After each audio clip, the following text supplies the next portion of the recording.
तो क्या हाल है भाई सबके। आज स्टार्ट करने जा रहे हैं हम चैप्टर 10 एक्सरसाइज नंबर 10.2 का क्वेश्चन नंबर 6। 5 तक हम क्वेश्चन कर चुके हैं, ठीक है। 6th क्वेश्चन है, उसको एक बार अच्छे से पढ़ो और मेरे कराने से पहले क्वेश्चन को एक बार पढ़ के और उसको करने की खुद कोशिश किया करो, तब बेहतर समझ में आएगा, ठीक है। चलो एक बार देखते हैं। The length of tangent from a point A at a distance 5 centimetre from the centre of a circle is 4 centimetre. Find the radius of circle. इसकी लैंग्वेज को थोड़ा समझना भाई, कई बार तो तुम्हें ये नहीं पता चलेगा टेंजेंट के लिए वो 5 सेंटीमीटर बोल रहा है या सेंटर से। देखो एक बार अभी समझ में आता है। ये एक सर्किल है, ठीक है, इसका सेंटर है, इसका नाम वो रख लेते हैं। कोई पॉइंट है बाहर, उसको मैं मान लेता हूँ ए पॉइंट है, वो ये पॉइंट है, ठीक है।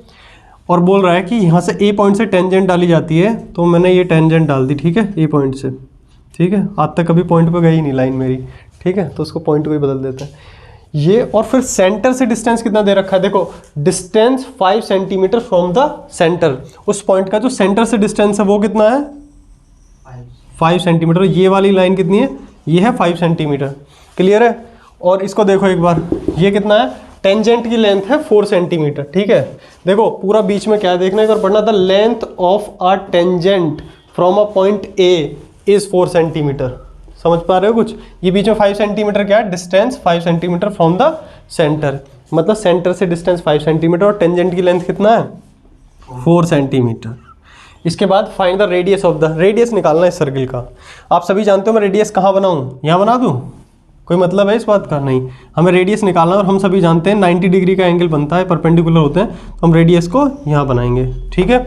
और ये क्या कौन सा एंगल बनता है यहाँ पे, टेंजेंट और रेडियस के बीच में 90 डिग्री का एंगल बनता है। और आप सभी समझ चुके होंगे कि अब हम इसमें पाइथागोरस लगा देंगे और यहाँ पे लिख देंगे। अगर किसी को ट्रिपलेट याद होगा तो ट्रिपलेट होता है 3 4 5, तो ये आ गया 3। अगर एमसीक्यू आता है तो क्लिक कर जाएगा, फटाफट से ऑप्शन टिक कर देंगे।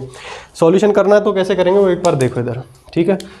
सबसे पहले तो हम सर्किल को लेट करेंगे, जो जो चीज़ें हैं सारी डिटेल लिखेंगे, थोड़ी थोड़ी सी जो भी चीज़ें हम कर रहे हैं वो यहाँ लिखेंगे, ठीक है। देखो let a circle with centre O. एक सर्किल मान लेते हैं जिसका सेंटर क्या है, ओ ए, ठीक है। और इसका नाम दे रहा हूँ मैं B. A B is a tangent, ठीक है। A B is a tangent from a point A. A point से एक टेंजेंट डली हुई है जिसका नाम है ए बी। इतनी जानकारी हमें हमने दे दी। इसके बाद लिख O B is a radius, और ओ बी क्या है, O B is a radius of circle, लिख देना, ठीक है। क्लियर है यहाँ तक। अब हम इसके आगे की काम करते हैं। देखो आप सभी जानते हैं ओ बी इस पे परपेंडिकुलर होगा ए बी पे, ठीक है।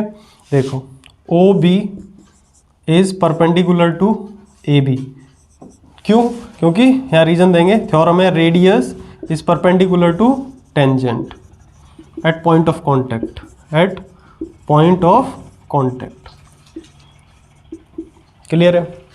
अब देखना, अब इस ट्रायंगल की बात करते हैं तो हम इस बात से एक बात लिख सकते हैं कि एंगल ओ बी ए कितना हो जाएगा, 90 डिग्री, ठीक है। अब देखो in triangle O B A, in triangle O B A, इस ट्रायंगल में हम कह सकते हैं ये क्या है, राइट एंगल ट्रायंगल है, ठीक है। In triangle O B A right angle at B, ठीक है। इस पे लिखना राइट एंगल एट बी। तो हम इसमें पाइथागोरस लगा सकते हैं, ठीक है, यूजिंग पाइथागोरस थ्योरम, ठीक है। देखो हाइपोटेनस का स्क्वायर इन दोनों की साइडों के स्क्वायर के बराबर होता है, तो ओ ए का स्क्वायर यहाँ लिखेंगे, मैं इधर लिख दे रहा हूँ, ठीक है। देखो यहाँ पे देखेंगे ओ ए का square equal to O B का स्क्वायर प्लस ए बी का स्क्वायर, ओ बी का स्क्वायर प्लस ए बी का स्क्वायर। ओ ए कितना दिया हुआ है, 5 सेंटीमीटर, ठीक है, यहाँ 5 का स्क्वायर। ओ बी हमें निकालना है तो ओ बी रहने देंगे इसको, ठीक है। ए बी कितना है, ए बी कितना है 4, तो 4 का स्क्वायर, ठीक है। 5 का स्क्वायर कितना होता है 25 इक्वल ओ बी का स्क्वायर, और ये हो जाएगा प्लस का 16, 4 का स्क्वायर 16, उधर आके माइनस का 16, तो मैं अभी लेके आता हूँ उसको, माइनस का 16। 25 में से 16 का कितना आया 9, ये आ गया 9 ओ बी का स्क्वायर। अगर मैं स्क्वायर हटाता हूँ तो इस पर क्या चढ़ेगा, इस पर रूट चढ़ेगा, तो ये कितना आ जाएगा प्लस माइनस का 3, ठीक है। और चूंकि ये लेंथ है तो हम इसलिए प्लस की वैल्यू लेंगे, ठीक है। तो आप इसको अंडरस्टूड रहेगी ये वाली चीज़, ऐसे लिख सकते हैं। बात क्लियर है? अच्छा सिर्फ इसको ऐसे मत छोड़ना कि ओ बी इज 3, ठीक है, इसको प्रॉपर लिखना। क्या पूछा उसने? रेडियस, हैंस द रेडियस, या फिर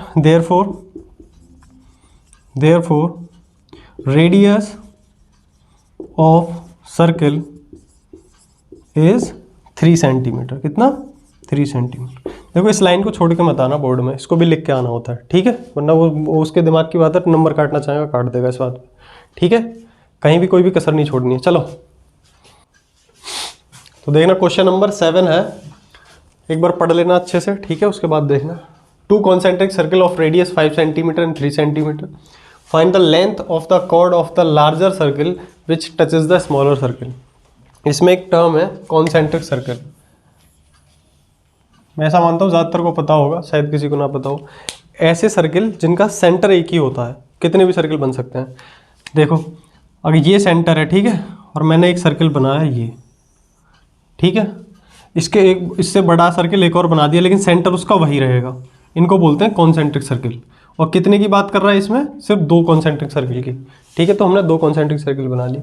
उसने बोल रहा है तो रेडियस, इसके रेडियस कितने हैं? छोटे वाले का 3 रेडियस होगा और बड़े वाले का 5 रेडियस होगा। Find the length of the chord of the larger circle which touches the smaller circle.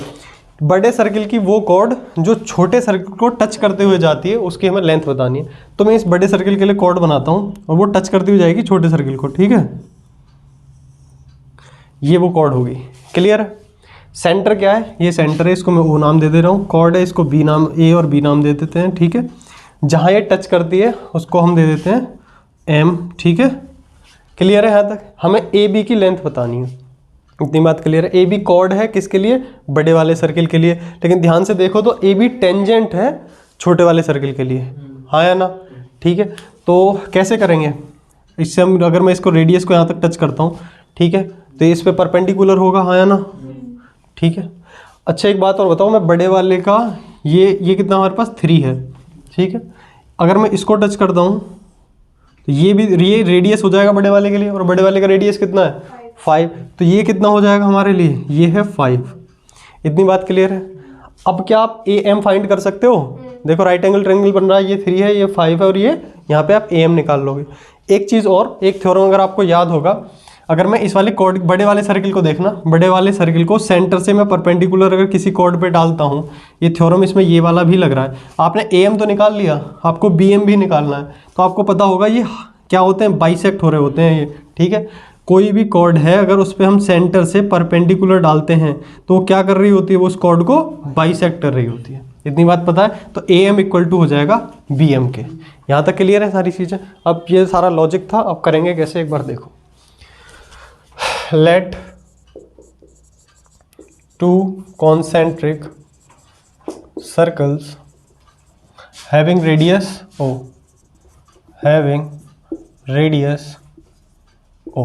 ठीक है, रेडियस क्या है? O है। A B is the chord, देखो ए बी एक कॉर्ड है, A B is the chord of larger circle, किसके? Larger circle which touches the smaller circle at M, ठीक है, which touches the smaller circle at M। कहाँ पे touch कर रही है? M पे टच कर रही है, हम सारी डिटेल देंगे, ठीक है। और ए बी क्या, ये टेंजेंट भी है किसके लिए? स्मॉलर सर्किल के लिए।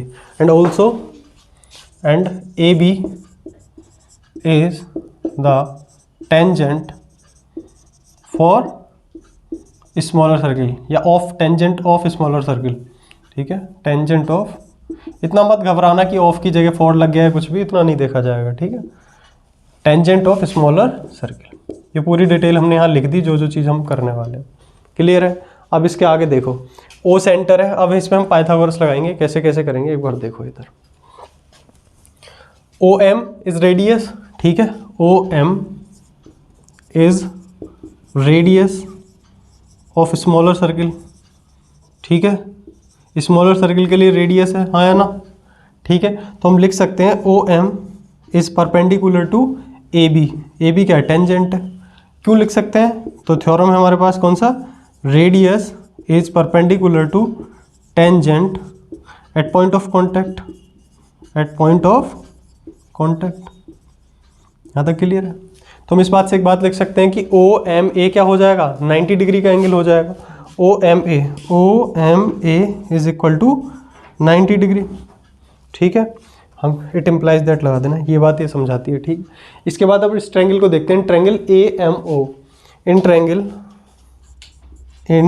ट्रायंगल ए एम ओ, इस वाले ट्रायंगल में हम पाइथागोरस लगा सकते हैं। ठीक है, यूजिंग पाइथागोरस थ्योरम, या फिर बाय लिख दो, by Pythagoras theorem, by Pythagoras theorem. हम कह सकते हैं हाइपोटेनस कौन सा होगा, जो 90 डिग्री के सामने वाली साइड होती है वो हाइपोटेनस होती है। तो हाइपोटेनस का स्क्वायर बराबर होता है बाकी दोनों साइड के स्क्वायर के सम के। ठीक है, तो ए ओ का स्क्वायर बराबर होगा किसके, ए एम के स्क्वायर और ओ एम के स्क्वायर, ओ एम के स्क्वायर प्लस ए एम के स्क्वायर। ठीक है, हमें ए एम पता चल जाएगा तो हम पूरा ए भी निकाल सकते हैं। ठीक है, चलो इधर देखते हैं एक बार। ओ ए कितना है हमारा 5, तो 5 का square equal to O M कितना है 3 का स्क्वायर प्लस ए एम हमें निकालना है, तो ए एम का स्क्वायर ऐसे ही रहने देंगे। ये कितना हो जाएगा 25, ये कितना है 9 को इधर लेके आएंगे तो माइनस का 9 आएगा और इधर ए एम का स्क्वायर। ठीक है, 25 में से 9 जाएगा तो 16 और ए एम का स्क्वायर। ठीक है, और ये सभी को पता होगा 16 किसका होता है, रूट। तो अगर मैं इधर से रूट स्क्वायर हटाऊंगा तो इस पर क्या चढ़ जाएगा, रूट चढ़ जाएगा, और क्या आएगा 4, और प्लस की वैल्यू लेंगे। ठीक है, प्लस माइनस 4 होता है, तो प्लस की वैल्यू लेंगे, क्यों, क्योंकि ये लेंथ है और लेंथ नेगेटिव नहीं होती। ए एम कितना आ गया हमारे पास 4, ए एम तो 4 आ गया, यहाँ तक क्लियर है। तो ए एम 4 आ गया, और हम जानते हैं ए एम और एम बी दोनों आपस में क्या होंगे, बराबर होंगे। क्यों, क्योंकि ये जो पर कॉर्ड पे ये डाला गया है परपेंडिकुलर फ्रॉम द सेंटर, ये बाइसेक्ट करता है कॉर्ड को। इतनी बात क्लियर है?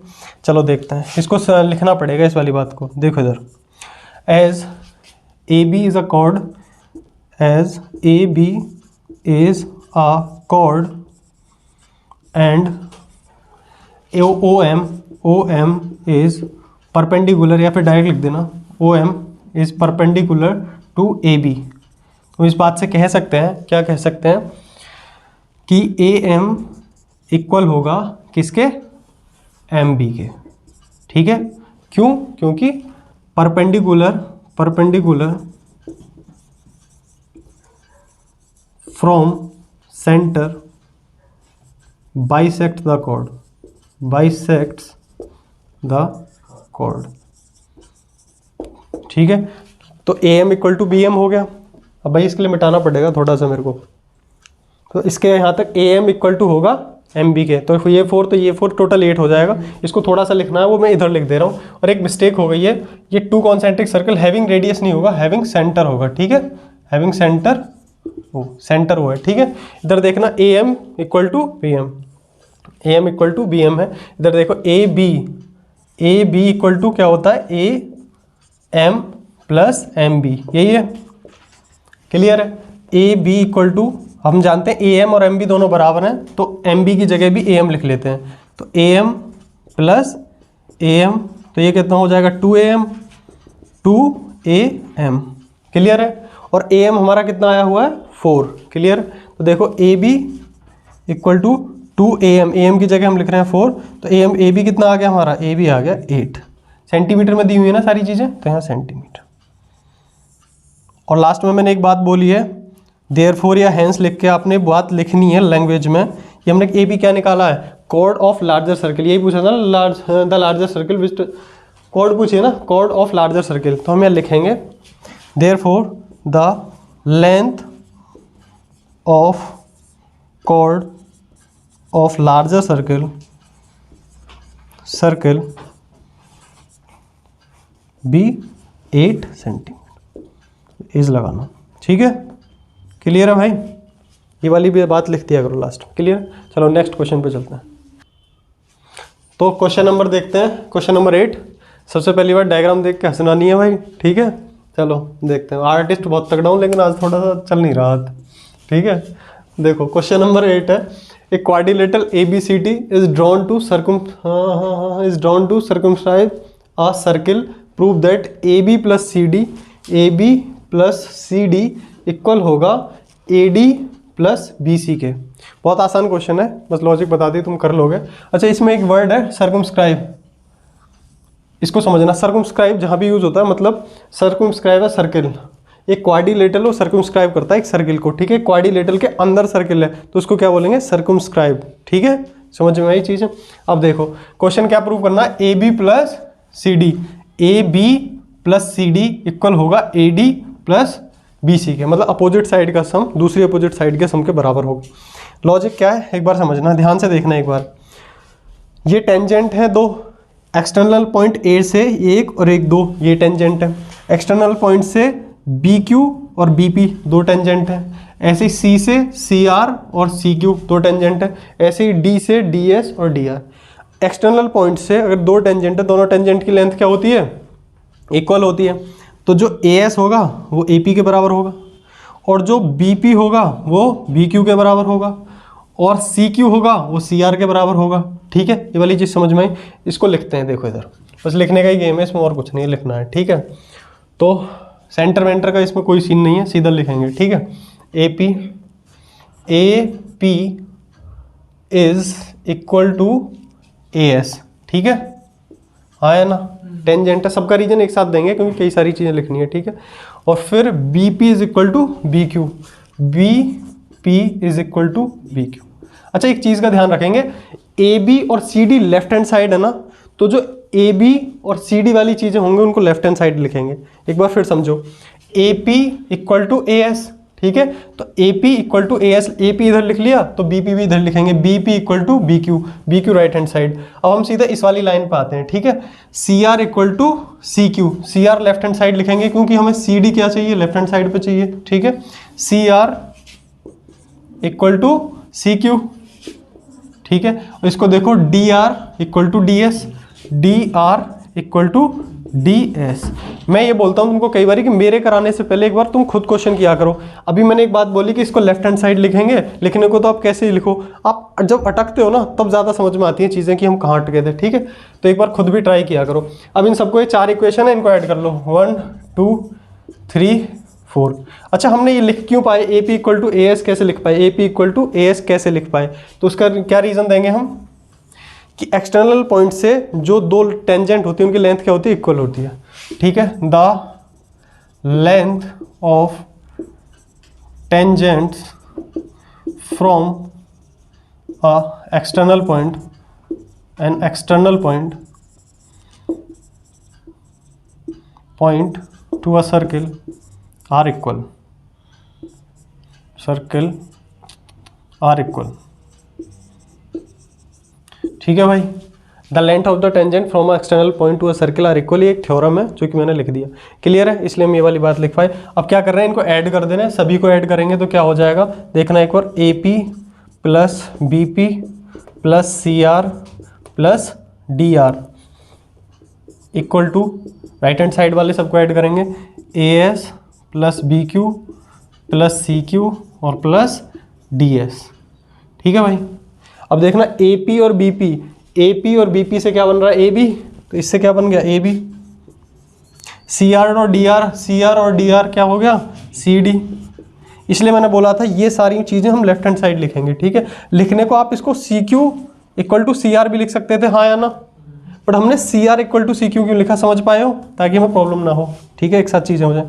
ए एस और बी क्यू, ए एस और बी क्यू, रुको ए एस और डी एस, ए एस और डी एस, देखो डी एस और ए एस मिलकर क्या बन जाएगा, तो ए डी बन जाएगा, और बी क्यू और सी क्यू, बी क्यू और सी क्यू मिलकर क्या बन जाएगा, बी सी मिल जाएगा, ठीक है। ये हमारा डी लिखा हुआ है, खतरनाक लिख दिया थोड़ा सा मैंने, ठीक है।